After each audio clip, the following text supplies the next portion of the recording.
La fin d'une époque au Québec. Le gouvernement vient de lancer le programme d'immigration qui remplace le PEC. Ce programme d'expérience québécoise était très avantageux, très populaire aussi.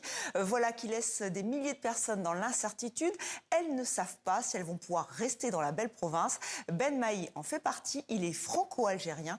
Notre correspondante Catherine François l'a rencontré. Ben Mahi a le Québec dans la peau depuis des décennies.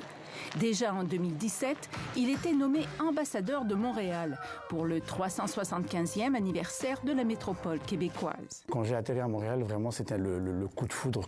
Après sa mission d'ambassadeur, le franco-algérien rentre en France.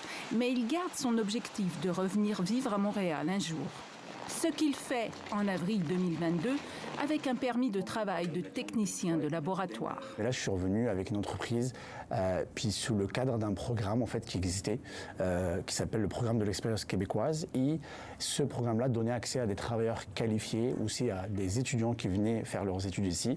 Si on avait un diplôme ou si on avait cumulé 24 mois d'expérience professionnelle, ça allait nous donner accès à ce qu'on appelle le certificat de sélection du Québec, qui allait donner accès à la résidence permanente. Ben allait déposer son dossier.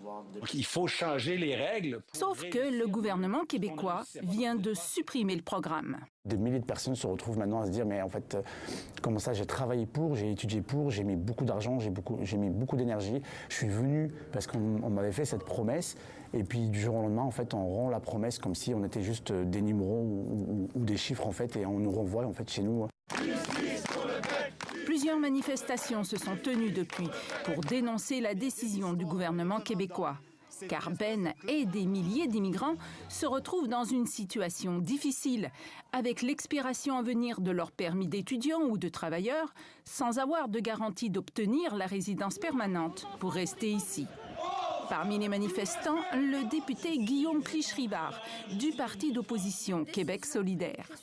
Il milite pour que les immigrants qui se sont installés ici à l'invitation du PEC bénéficient d'une clause de droits acquis.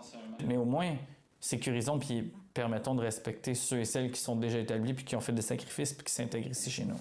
Une demande appuyée par le milieu des affaires et plusieurs maires du Québec. Puis nous, ce qu'on souhaite, c'est ne perdre personne au niveau du PEC à Montréal. Les gens sont installés, ils ont des commerces, ils ont des emplois, ils ont acheté des maisons, leurs enfants sont nés ici.